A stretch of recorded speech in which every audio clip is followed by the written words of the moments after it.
Kaya gusto natin ng patas na hearing. Sana sinama natin dito ang libo-libong mga magulang na ang mga anak ay biniktima ng mga durugista.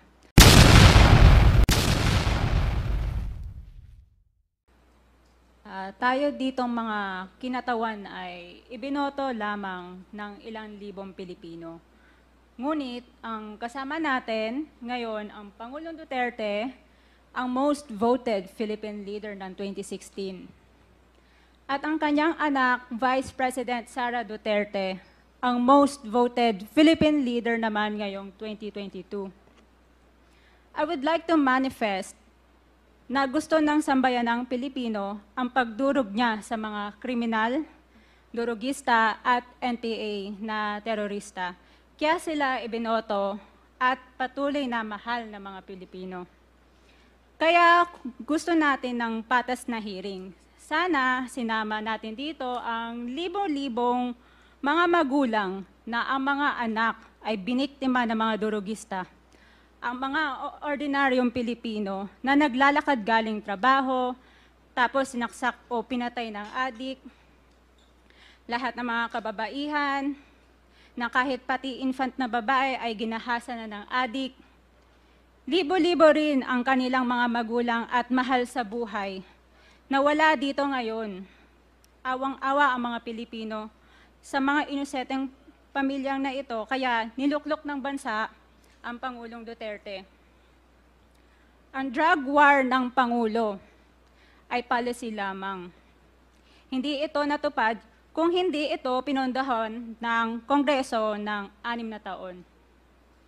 Majority pa nga dito sa mga kinatawan ay naka-Duterte fist pa nung buong 6 na taon eh.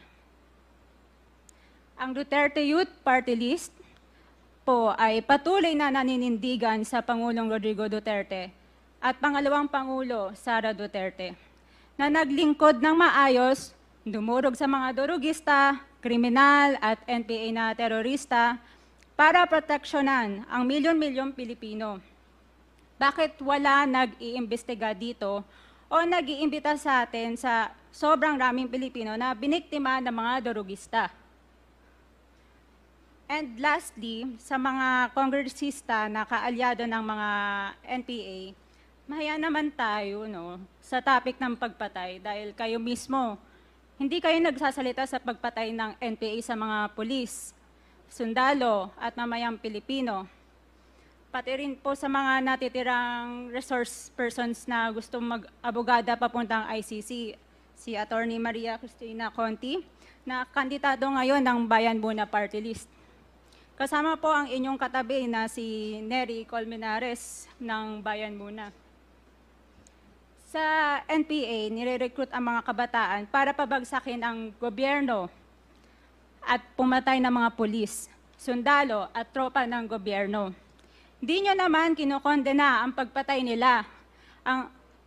Ang kinokondena nyo ngayon ay ang dalawang naging most trusted leaders ng bansa na todo effort protektahan ang milyong-milyong mga Pilipino.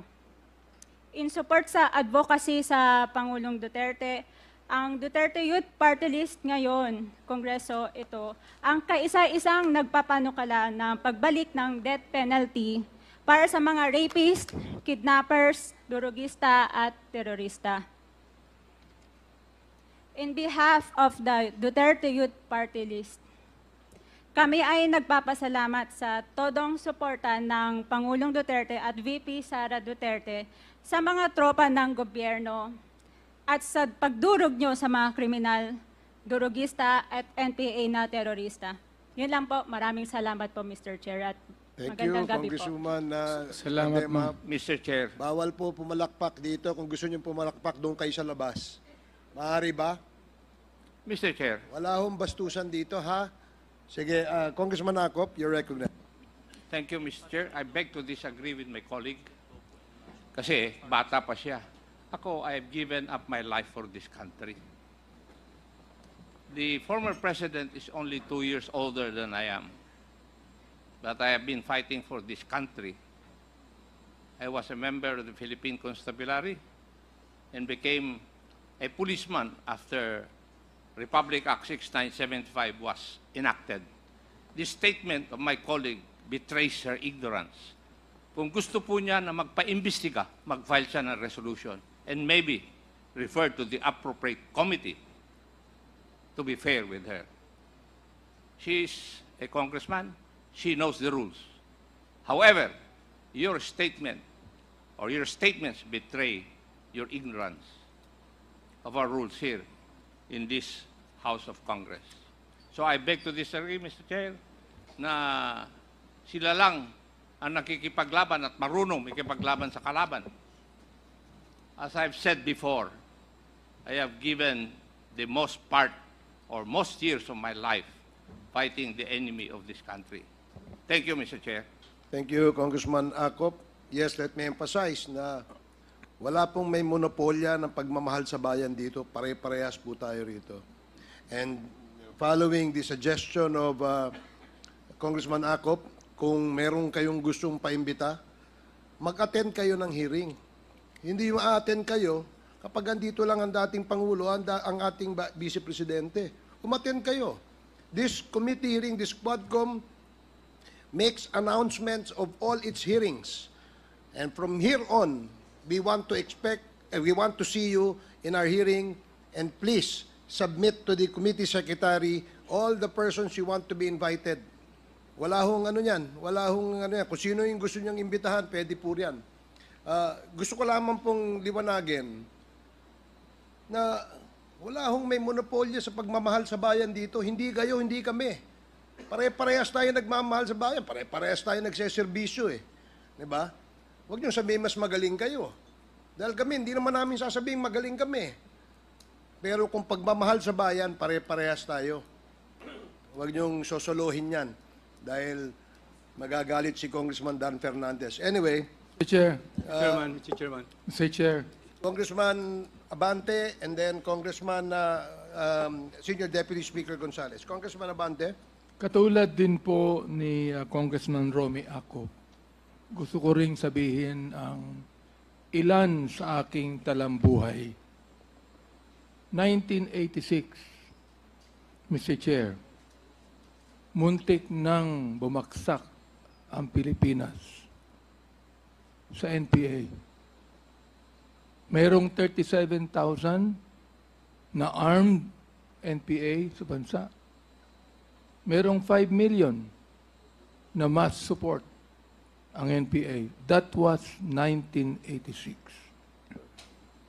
Kinausap ko ang dating chief of staff, si FBR, upang ang aming grupo ay makipag-ugnay sa CRS upang labanan namin ang NPA saan man sila naroroon. Bilang isang religious leader, wala po kaming dalang armas. In fact, kami po ay nag-create ng grupo na ang tawag confrontational evangelism. Nang ibig sabihin nun, habang NPA ay naghahasik ng lagim sa mga bayan, kami naman ay nagtuturo ng Biblia at ng tunay na kalayaan sa bayan. Ako din po ang isa sa mga nag-suggest kay FBR nung araw na magtayo ng isang civilian force na magiging kasama ng armed forces. Naging pangulo po sa FBR. Kasama po ako doon. Naging konsyal ako ng Maynila. Andiyan po si Atty. Bebot Bello. Alam po niya na magkasama kami sa lakas nung araw. So tama po ang sinabi ni Congressman Acop, ni Congressman Ace Barbers, na lahat po tayo nagmamahal sa bayan.